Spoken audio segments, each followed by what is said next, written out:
What's up guys, welcome to Vintage Genetics, and it is all about classic bodybuilding on this channel. And in a couple of weeks, less than 5 actually, that will be the Arnold Classic competition for me. So I'm very motivated to train even more than usual. So this workout will be a combination of strength, volume, the pump, and of course the classic exercises with some variations.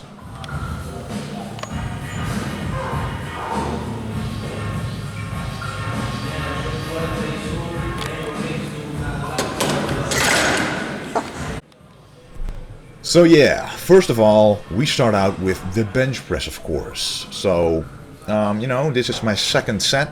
I do not count the first 2 warm-up sets, which is a 25 pound or a 10 kilo plate on each side, and then a 20 kilo plate on each side. So this is set number 2, the 100 kilo bar.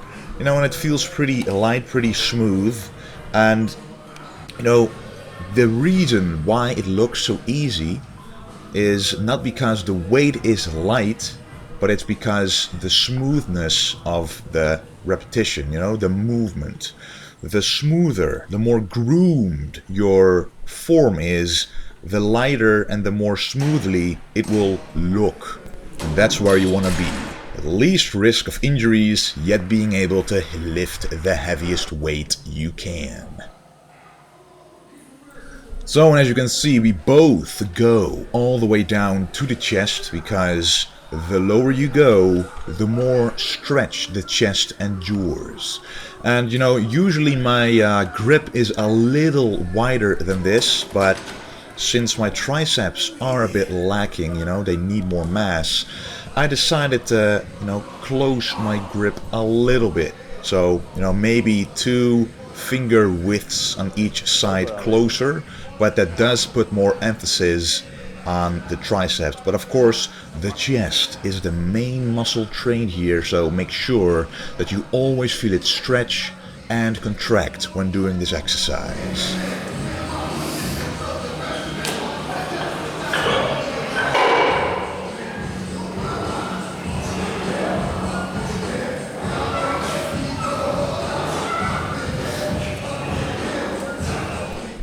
So this is Kane doing 140 kilos, and as you can see, he does go all the way down. It is important to do so, because if you would stop midway, mid-air, the problem is that if you do fail and go all the way down, you're not used to pushing the weight from that low. So you're basically very weak at that point.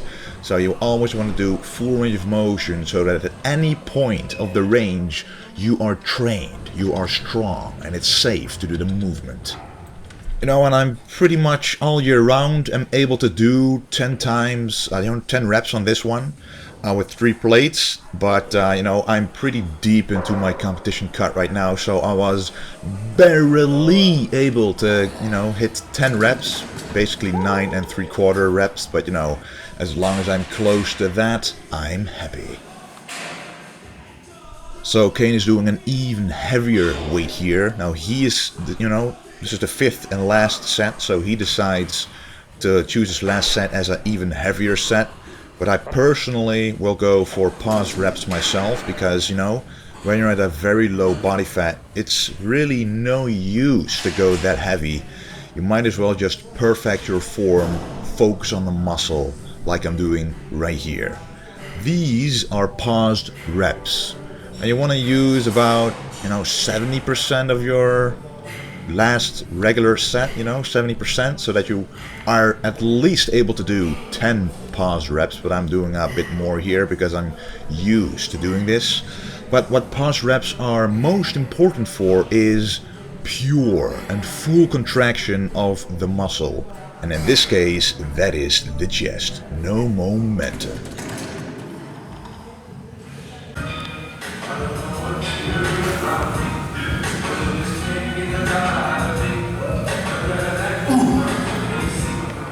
Alright, now it's time for the incline bench press, one of my favorite chest exercises. And as you can see, I am wearing a prototype or a concept of, you know, a new vintage genetics design.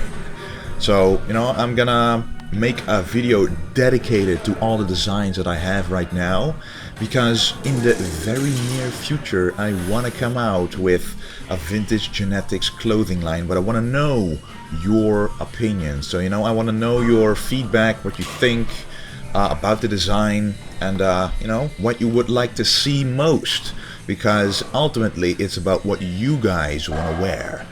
And you know, I've got a lot of cool designs, so I'm sure whatever suggestion you have, it'll be in there. But you know, the design I'm wearing right now, as you can see in just a second, yeah, right there, that is probably the main design that I'm coming out with first. You know, it contains classic bodybuilding, golden era, vintage genetics, and who is that silhouette? I'll let you guess.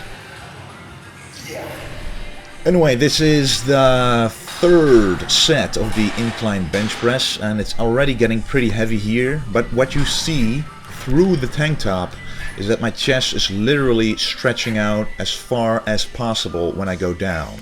So on this one, I do always use a wide grip, because this is one of those exercises that you really want to take advantage of the stretch that you can get.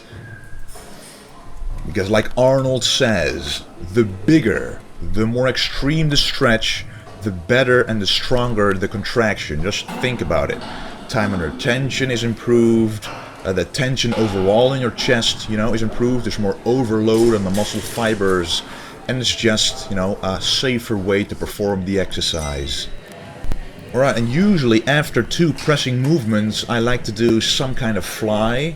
And, you know, we just did 2 loose weight, you know, free weight movements. So, you know, I'm deciding to want to go for an incredible pump. So there's almost nothing better to achieve a chest pump than the flies, especially on the machine or the cables, where you are at constant tension on the muscle. Because when you do dumbbell flies, when you go up, you lose the tension, because basically the weight of the dumbbell is resting on your joints, your arms basically, and here it's constantly pulling on your muscles, you know, the weight is constantly pulling. And as you can see, I'm pretty much going to failure on already this set number 2, because I noticed for me the best pumps are achieved by doing just that. You know, and this is Kane, my brother, doing some poses. He's also getting better and better. You know, it's all about practicing, and the more you practice, the more confident you get in your abilities, you know, and you want to go improve yourself more and more until you feel ready to conquer the field. Anyway, that is for the future. So Kane is using a different technique than me. Actually, our coach, you know, my coach, taught us this when we were working out a couple of months ago on this machine. And basically what he's doing is, you know, the palms of his hand are pointing towards the ceiling as he contracts the chest. And this really, first of all, stretches the chest more and contracts it more during the movement. And the best way to maintain your pump and simultaneously practice your posing is, of course, to pose in between sets.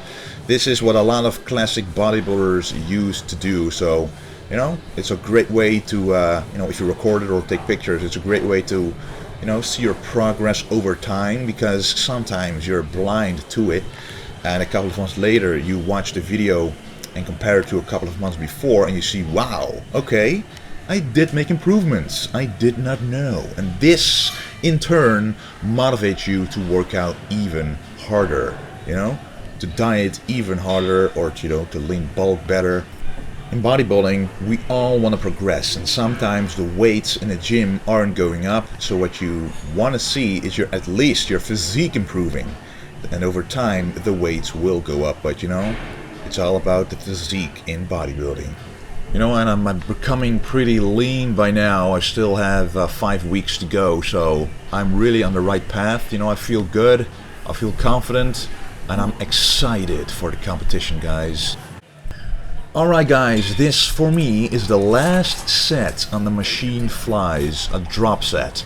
Now, usually a drop set is just, go to failure and then lower the weight and, do the movement again and go to failure. But this one will be the ultimate drop set.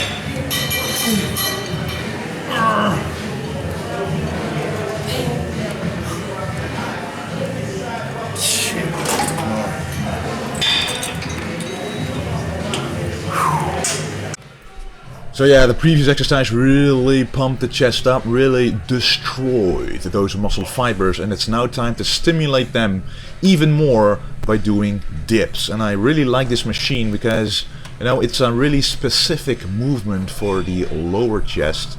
And as you can see, I'm moving my body according to how the muscle contracts. So when you go up, you lean forward a little bit, stretching the chest muscle more. And when you go down, you lean back a bit so you're able to contract the chest. As for the silhouette, maybe you'll get a better idea now who it is. And on these dips, you can actually go pretty heavy and still, maintain good form and really put all the tension on your chest. You just gotta look out you don't go high enough to protect your shoulders, and don't engage your triceps too much. Alright, this is the last chest exercise of the day, and this one is to finish off the upper chest, and this is basically, I call it a reverse fly, not for the rear delts, but basically a fly that goes from the bottom to the top, instead of from the top to the bottom. And what that does is it purely targets the upper chest, because the upper chest has to pull the weight upwards. But you gotta make sure that you keep your arm slightly bent and do not engage the bicep muscle, because a lot of people simply, do half a curl and half using the chest, and that is not the purpose of this exercise. For me, this exercise has really created those deep striations and those fine striations in the very upper portion of the chest.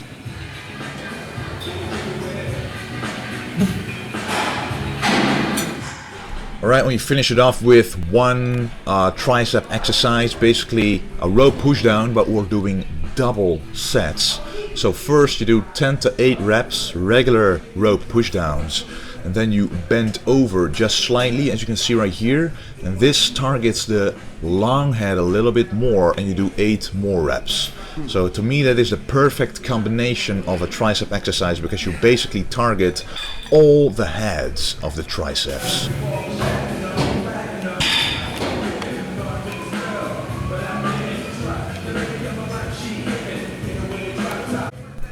And that was the video for today, guys. I hope you enjoyed it. I hope, you learned something, saw something new. And there is so much more coming. I've got a couple of Q&As coming actually, because there are so many questions asked throughout all the videos. So you're doing a good job using those hashtags, the hashtag Q&A or hashtag VG Q&A. So, I got a lot of questions from you guys. So I might do a 3-part 6th Q&A to satisfy your questions. Anyway, guys, what I don't want you to forget is, you all know it, do not forget to stay golden.